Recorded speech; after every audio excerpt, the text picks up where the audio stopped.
huh? Yeah, for the new listeners, on track, off track is our idea of not necessarily what's on the track, but what's going up, what's spiking up, what's in the right direction. And off track doesn't mean it has to be off the track. It's just what's going in the wrong direction. How do we make it and take something and make it better? Because right now, in our opinion, it's not really working. All right, let's start with your on track. What do you got? We have heard so many complaints about restrictor plate racing in the past years that if we go into Daytona and anybody had the opportunity to show what they had Friday, Saturday, and Sunday, we saw 3 unique styles of racing that put on fantastic shows. Now, we mentioned Friday night was almost like a short track race. Correct. And so for somebody to say that Sunday's race wasn't that good, you had Friday and Saturday to see and the a race closest finish ever in the Daytona 500. You had 3 different unique aspects to look at restrictor plate racing and pick one that you could like.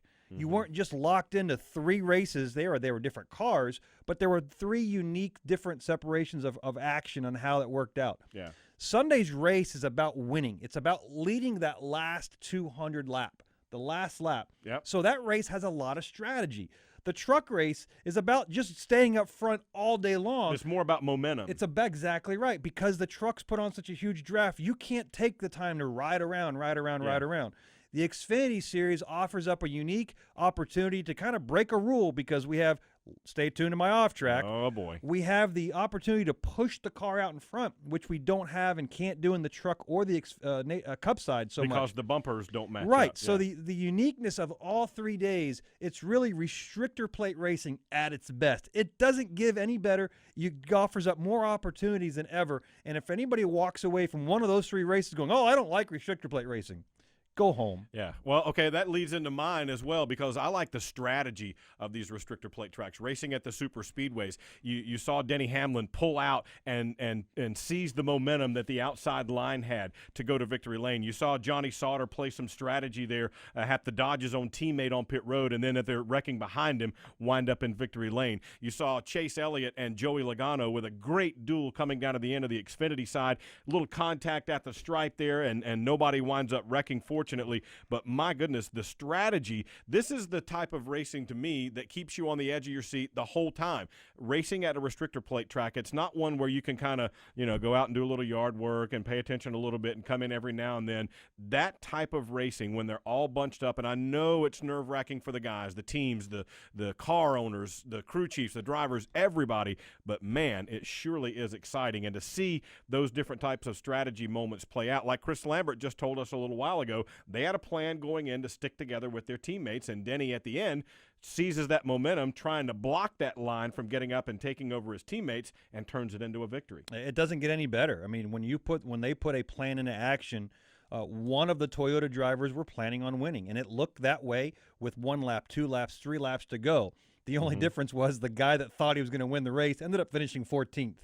I get that it's 200 laps, but it took that long for the strategy to partake. And the only way to enjoy it is to watch it from the beginning, go to the end, and go, oh, okay, I understand. If you watched the end of the Daytona 500 race and you only watched that part of it, you're like, well, that's a pretty good race. Yeah. If you watched the beginning of the race and the middle of the race and you turned it off because you're like, that's kind of boring, then you missed out and you don't understand and appreciate the amount of work it took for Denny Hamlin to win that 500. Kind of an inside baseball move, so to speak, there, but that's what a lot of people are interested in, the strategy, and I think it's certainly a lot of fun to watch on the big tracks. It keeps you on the edge of your seat. Okay, off track, what is not going quite so well? We mentioned the 3 different aspects of restrictor plate racing, and one of the things the Xfinity rules has, and they talked about it in the drivers' meeting, is the tandem pushing, being able to lock bumpers. Wait, that's a rule? It's They say it is. Okay. We had it in the drivers' meeting. We had it talked about numerous times on the NASCAR channel. We simply either get rid of the rule. Now explain what the rule is we're talking about. So here. the nose of one car cannot touch the bumper of the other car It can't considered stay. locked. Yeah. Okay, we're allowed to bump, tap. but we can't get on and lock and push the car out in front, which we clearly saw happening numerous times throughout the race. We clearly saw Joey Logano in the 22 push Chase Elliott out front, and then that was the maneuver to get him with an opportunity to take the lead. The rule isn't enforced. We get tired of hearing, don't make me count to 3. 1, 2. Yeah, don't make me count to 3. Two Wait and a minute. half. You just counted. Stop counting. Either let's get rid of the rule and lets the team, because what happens is, like we did in the Cup cars, they made the rule where we can't push anymore more than a lap because the motors get overheat. That's a great rule. It's it's not really a rule. It's a mechanical. It's a forcing configuration it with mechanics. Exactly. Yeah. But there was a configuration change to alleviate the need for a rule. It self-policed itself. If you don't want to blow your motor up, you can't do that. That's exactly right. And that's the direction we should go in the Xfinity series, because right now the rule is a Joey Logano said, we don't know what the rule is, because everybody's like, well, how'd you push Joey out in front? We don't know what the rule is.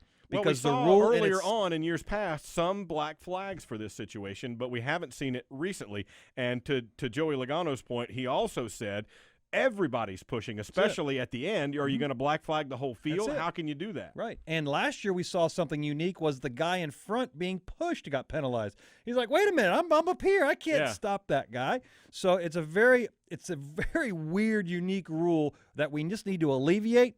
Make the configuration change if possible so that the cars will overheat after a lap, and it works itself out. If I want to push you for 4 laps and blow my motor up, that's my decision. Right. But you haven't been affected by it because you're up front by yourself, and I got behind you and pushed you. It's just a goofy rule. It's not enforced, so why have it? All right, it's not working. All right, my off track is a little bit different. And this is something Joey and I have gone back and forth with repeatedly, and it has to do with qualifying. You know, we had the group qualifying at super speedways. I liked it, you didn't, and we kind of have come to a meeting of the minds as to the whys and wherefores. But as I remember, the one thing that you kept saying is we don't want to tear up our race cars for a qualifying race essentially. And I can get that logic. I understand. From a fan standpoint, it was much more exciting to watch just from that standpoint. So now we have, in my opinion, almost the worst of both worlds. We have the regular single car qualifying at a super speedway, which admittedly NASCAR has done a great job with speeding that up. So it's not one lap, a warm-up lap, another lap. Park, get out, make a speech, then get the next guy beginning to make preparations to get ready to start, and you're there 16 hours later. They've done a much better job of streamlining that. Now, my point is, if you're going to have the single car qualifying, A, why do you need 2 rounds of single car qualifying? And B, if you're going to do that, why do you also then have the dual qualifying races, the Can-Am duels, which it's a lot of fun, you like to watch, but if you're a guy like Matt Kenseth, you only have something to lose in that race. He tore up a good race car, had to start in the back after qualifying and being locked in on the front row. To me, that's counterproductive. Yeah, you don't want the guys to start the race for a race that means nothing. But again, we're racers. We race for rings and trophies. Those guys chose, Chase Elliott up front, Matt Kenseth in the other race, chose to race and be competitive during the race.